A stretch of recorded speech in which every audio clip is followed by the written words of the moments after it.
Hello everyone and welcome to OEM Update Magazine's interactive session on winning over supply chain challenges with 3D printing for metal mining and energy industries powered by Markforged.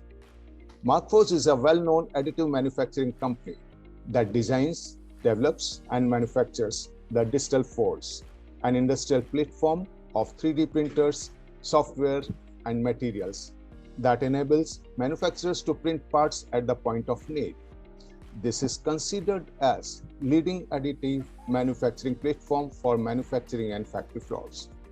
In short, their dynamic additive manufacturing software enables you to 3D print any part on demand at the point of need. Uninterrupted supply chain is key factor for any metal mining and energy. Usually their remoteness and support access time frame reduces their uptime and impact optimized performance. Latest technologies like additive manufacturing or 3D printing opens up a new possibility of resolving this industry challenge and assures better uptime for your equipment and machineries, irrespective of supply shortage for almost any parts. High-strength additive manufacturing is set to have a huge impact on these industries, especially in the areas of MRO, end-use parts and manufacturing aids. So join us to find out how additive manufacturing can transform a complex system of parts into digital files that can be stored in the cloud and printed on demand and on site.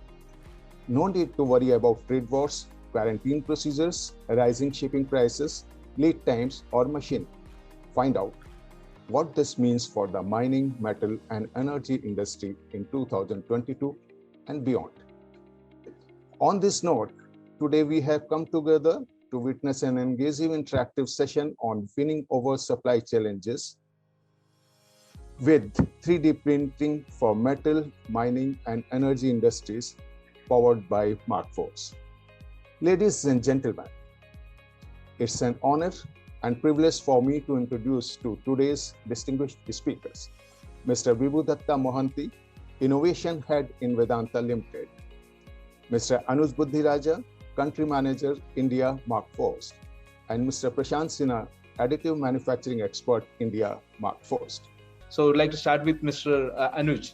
Sir, my question to you is, do you see in future all OEMs will prefer 3D printed parts over conventional parts? Yes, it's really, I would say, a great question. Most of the time, whenever we are meeting a customer, this is the first question: what is the future goes into, right? So I've been into this 3D printing from last 6 years, and I still remember when I entered into this 3D printing space, and I used to meet the prospects and the customer. I tell them that this is a plastic or a composite part which is going to replace your end-use part. Nobody used to believe it, and now 6 years down the line.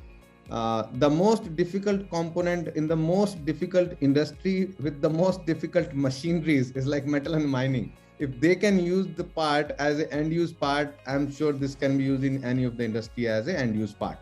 But yes, there are different aspects of looking into adoption of this technology in the country as well. As of now, it is still limited to the customized tools. It is still limited to the specified volume of the parts. So as of now, or I would say in going forward also, this is not going to be replacing or challenging the traditional manufacturing way of manufacturing. This is a technology which is going to complement the existing technologies. This is a technology which is going to help the innovator to be more innovative and save on time and energy and be more agile whenever there is a need. And definitely the whole world is moving towards mass manufacturing to the mass customization. If we look into the consumer goods also, maybe next 5 years, we'll see some automobiles which are coming with customized parts in the automobile. So this is where the industry is moving. So I would say, yes, this is the right time when India as a country is looking into adopting and embracing this technology at a higher space with all the digital transformation happening. That's fantastic. Customized future, and definitely this technology is going to boom. Again, Mr. Anuj, we got a question from Mr. Singh. Probably it will go very well with it. Is there any 3D printing facility available in India for titanium? Yes, there are. There are a lot of service providers who do have metal printers, and then they provide those services. Wonderful. Thank you. Mr. Mohanty, my question is to you, sir. Can I ask the question, Mr. Mohanty? Sorry, before that, Mr. Suman want to say something. Yes, please go ahead, Mr. Suman. No, sorry. I think Anushka has answered it. So we do have several service bureaus who can cater into this titanium business. Okay, got it. Thank you so much. So, Mr. Singh, you must have noted the response from Mr. Suman. Thank you. Mohanty sir, see, my question is to you that, you very pleasantly presented your submission and it was very informative. While you were implementing the 3D printing, solution at your organization, what were your primary concerns which came up? Primary concerns was like, first you need to convince the management, like what is going to be the scope and concept. Like Anuj said, nobody believes that additive manufacturing, something like Onyx plus carbon fiber can replace steel. So that was something first. Normally 3D printing, people think that it is about plastic, making some jigs, making some toys, making some artifacts or something sort of that, or in medical industry. But it has gone way beyond that, and now industries are going to take it up. And as your video also showed, whatever you think, and from prototyping, going for a POC, then for mass manufacturing, it is a huge turnaround time, which is now becoming a matter of some hours. That is the biggest advantage. So the challenges was, in fact, like convincing was the management. Was the management is convinced, then procurement and starting up what need to be done out of that. During the procurement time also, we had a lot of discussions with suppliers, and in fact Anuj was also there. So we had already made a deck that these are the parts we are going to try first, second, third, fourth, and it worked out well. And now about crowd pooling, obviously once one success comes, the technology is going to be embarrassed by everybody. Any maintainer doesn't want its machine to be down and waiting for a spare to come out. That is the... Absolutely, Mr. Mohanty, and your response definitely gives a pathway for people who want to go ahead with this technology. And Mr. Sinha, well, coming to you, like in your presentation, you have said more than 12,000 printers all over the world, and definitely 1 million parts. How do you see the recyclability of 3D printed parts? These are already recyclable, but we don't offer that as a service that you can scrap that and again reproduce as a filament, because that filament will not be more as a virgin material, and there will be a lot of printable issues. So you will have to go for a virgin material the moment you want to print a new part. Yeah. If it is only in the case for a toy, maybe there are a lot of companies from China, those who are supplying non-virgin materials. So that is only suitable for toys and all that, only for look and feel. Yes. So that will not give you industrial output in terms of accuracy and strength. Okay, sure. And one more question from Mr. Tripathi asked this question. No doubt, this package is a complete solution as well as cost saving for maintaining emergency spares, which are having high lead time or which are obsolete. Investment and output is quite fine. But do we need to maintain different molds or materials for making spares through 3D printing, because we will have to see the cost and inventory for mold and spares? That's his question. Yeah, I'll answer it, Prasad. Sure. So, per se, there are no requirement of a mold. That's why we call it as a digital inventory. If you have a broken part, you want to re-engineer it, scan it, put it in the CAD, put it in the printer. That's it. The inventory which is required is only for the materials, which could be of maybe 3 or 4 kind of material, which is of the high strength materials, which you just want to keep it basis on your requirements every month. That's it. Yeah. No other mold requirement is there. Absolutely. Thank you so much for clarifying that for him. And also, Mr. Anuj, when you talk about, say, the basic sectors like metal, mining, or energy, what kind of popular parts you see that got a edge over cost when costing while it comes to 3D printing? Yeah, I think Mr. Mohanty could show only 2 parts. One was the O-ring, the other was another part. But I think they have done almost 10 plus parts in last few months, short span of time. So obviously all the parts are not shareable by Vedanta as of now, but I would say yes, there are a lot of part tools, custom tools, and as we have seen in the presentation as well, there are a lot of cases where people feel that this can only be used as a proto. Like when Vedanta started using it, they just want to put it as a proto and see how it's going to perform. And to their surprise as well, it worked better than the original part. right? So that way, I would say overall industry is moving towards experimenting it from prototyping to the end use, which has already been proven as of now, which has already been proven in multiple cases. So each and every industry does have different parts. So as a technology, this caters to all the industry verticals. So I cannot name the few parts, like when Vedanta looked into that. So they have like MOQ of around 50,000 parts, right? Out of which they said, okay, these are the few parts which will start in the phase 1, then we'll go to the phase 2, and then we'll go to the phase 3 of implementing it across the organization. So this is the way to look into that. As we talk about the parts, each and every industry has different parts, starting from tools. It could be a gripper, it could be O-rings, it could be seals, it could be impeller of a pump as well. So it's a huge list. It's a huge list. If you talk to any F&B, food and beverage manufacturing company, you go to Pepsi.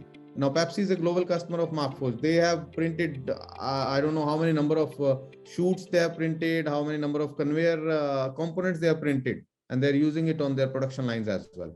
So it's kind of it's not a defined part which is going to print it. This is a printer. This is a material which can give you that kind of strength. Based on the application, you start using it in each and every industry. That makes really sense. And Mr. Mohanty, also, will you say that we see a large fleet of equipments imported in mining fields? So when it comes to these parts, will it reduce our dependability on import as well, especially on parts?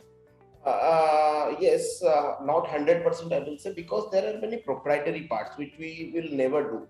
Okay, apart from that, these consumables or obsolescence, wherein the OEM has denied for any support, there, yes, this is going to be the next gen technology, I'll tell you. And in India, it is going to work out a lot.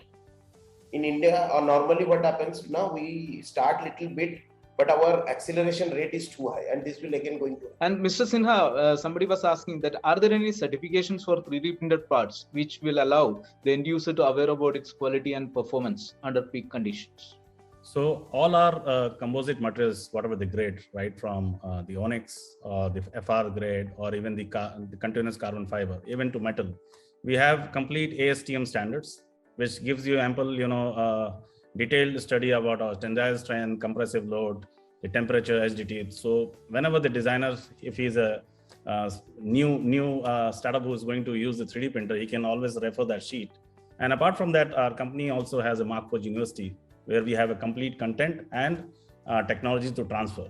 Yeah, thank you so much. And it was really very, very triggering and knowledgeable session and inputs from each one of you. And I would like to request Mr. Anuj to give a closing statement for this session, since we are nearing to our time deadline. First of all, I would like to thank the OEM to plan this wonderful session, and thanks to all the attendees for joining this session, and a special thanks to Mr. Mohanty to share their experience of adopting this technology and leading the way. I would say they are the first company in energy, metal and mining in India, especially, where they have started implementing this technology. So obviously the leaders have to lead the way, and then the industry will definitely follow up basis on their successes. And the good part is they're happy and ready to share their great success, so that the industry can follow and then improve for the betterment.